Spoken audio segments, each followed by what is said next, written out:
The Tale of the Birth of Sleipnir.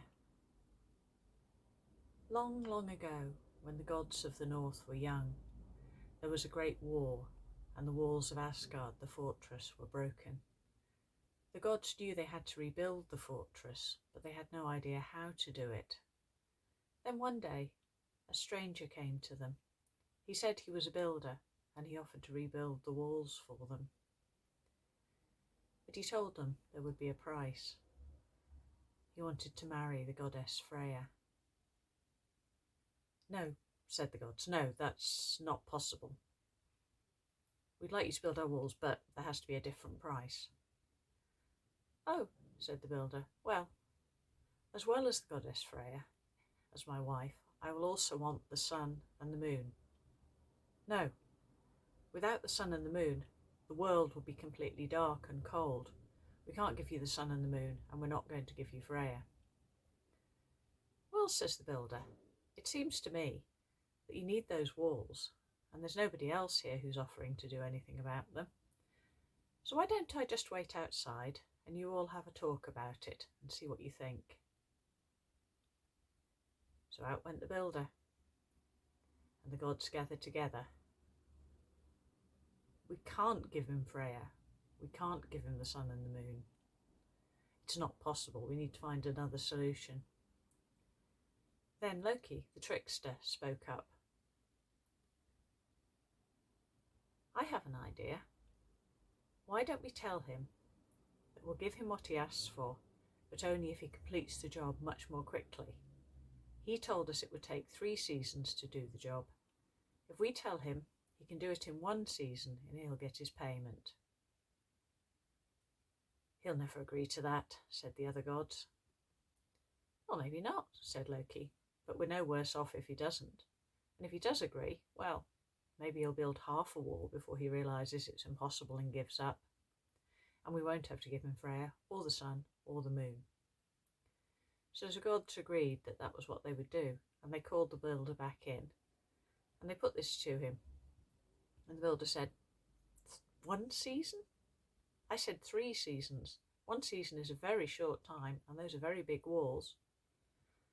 "Well," said the gods, "those are our terms. You can take them, or you can leave them." "Well," said the builder, "I really do want to marry Freya, so yes, I accept your terms." And the builder gave a whistle, and out of the distance came a great stallion. And the builder harnessed up the great stallion, and he took him down to the quarry and began to break stones. And he packed the stones in a net, and when it seemed that there were more stones than any mortal beast could possibly pull, he harnessed the net to the stallion, and the stallion pulled them back to Asgard. And then, while the stallion rested, the builder shaped stones and began to build the wall. And every night he harnessed up the stallion to the quarry and collected rocks. And every day he shaped rocks and he built the walls. And he worked very fast, and the end of the season was drawing close, and it seemed that he might well finish the job. And the gods were angry and frightened, and they didn't know what to do. And the All-Father called Loki to him. "Loki, this builder cannot finish. We cannot pay him.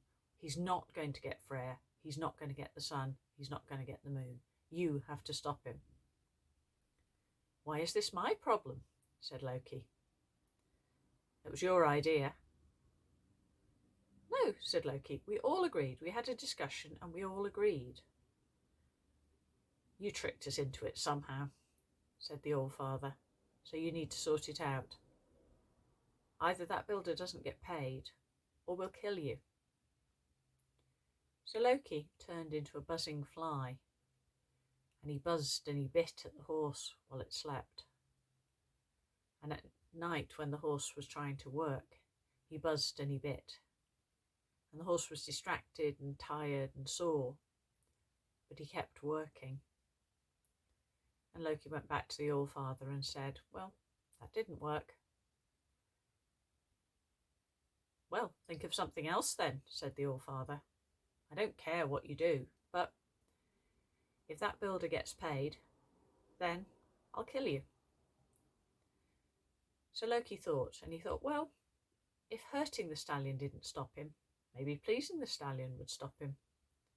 So Loki transformed into a mare, the most beautiful mare you ever saw. And the mare approached the area where the stallion was sleeping, and she gave a loud whinny. And the stallion woke up, and he saw the mare, and he smelled the mare, and she smelled so very good. And he strained in his bonds and tried to break them. And the builders tried to hold the stallion back, but the stallion pulled and broke free of his harness and chased the mare into a copse. And the builders chased after, and all the day the builder chased the mare and the stallion through the copse. And all the night the mare and the stallion did not return. And the next day the builder had no stone to build the walls from, and he realised he wasn't going to finish in time. And in his fury he began to smash the walls that he'd made. But the walls that he'd made were very strong, so he didn't do a great deal of damage to them. And the Allfather came to the builder and said, well, you haven't finished the walls in time, so you're not going to get paid. And the builder roared in fury, and he transformed himself back into a giant. And the gods, realising that the builder was one of their enemies in disguise, leapt up. Thor took his great hammer, and he struck the giant on the head, and the giant fell down dead. And then Loki returned to Asgard. And in a little while, Loki's belly began to swell. And in that swollen belly, there were so many kicks, many more kicks than you would have from a normal babe. And after some months had passed, Loki gave birth to a magnificent colt.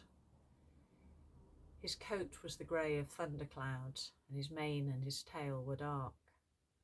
And he was the swiftest and strongest of all horses, for he had 8 legs instead of 4. And Loki gave the colt to the Allfather, and the colt grew into a magnificent stallion, even more magnificent than his father.